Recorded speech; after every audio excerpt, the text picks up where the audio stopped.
And hello everybody, I'm Chef Jeff from Smith's, and today I'm going to make the all-time favorite peach cobbler. Now this one's a little bit different from what you're used to, but we gotta get right into it because I got a lot of steps, so let's get right into it. Okay, so this recipe calls for 10 peaches. That's a lot of peaches, and to have to cut all that many would be a pain in the butt if you don't do it the right way. So I'm gonna show you how really quickly.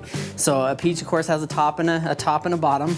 I'm gonna go ahead and cut the bottom off, just missing the pit, and then cut that into 2 pieces. And then I'm gonna cut around the pit just like this, on each side, and then the pit's still inside, and down this side, down this side. There's our pit. Here's our peaches, and those are in. We'll just pretend they are. Okay, so in here I've got a mix of white peaches and yellow peaches. You could do any mixture you like. I like to keep the skins on, just makes it easier so I don't have to peel them. Okay, so what I'm gonna do here is just add some lemon juice, and then I'm going to add some lemon zest. And so this is ready. I'm not gonna add any sugar or anything. That's all gonna come later.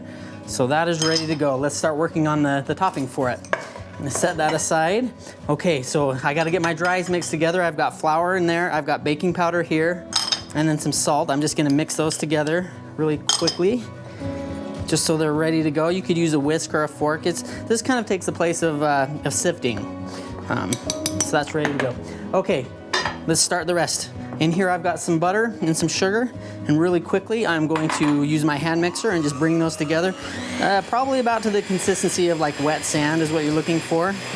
Once it gets to that point, you're ready to add our dries to it. And then go ahead and mix it again. I'm gonna bring those together, and again, it should look like wet sand, something like that. Just get it together.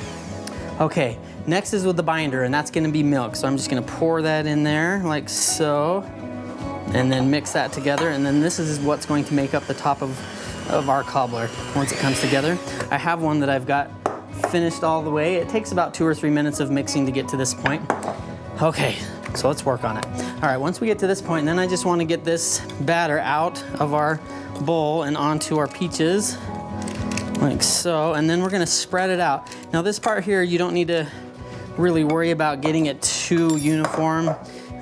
Just try your best to spread it out as best you can. If you make a mess, it's okay. You can take a little bit more time.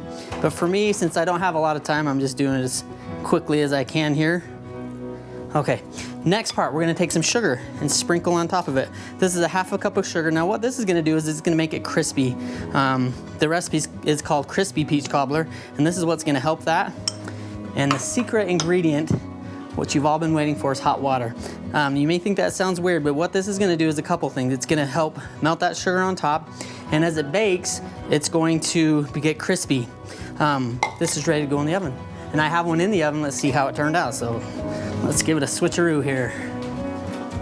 Take the new one, put it in, get this finished one out, and it looks amazing, guys. Look at that. Nice and crispy, golden, delicious. Let's get that spooned out onto our bowl using the same spoon I had earlier, but that's totally okay. And as you cut a spoon into it, you'll notice that it does definitely have a crisp on top, which makes it super good.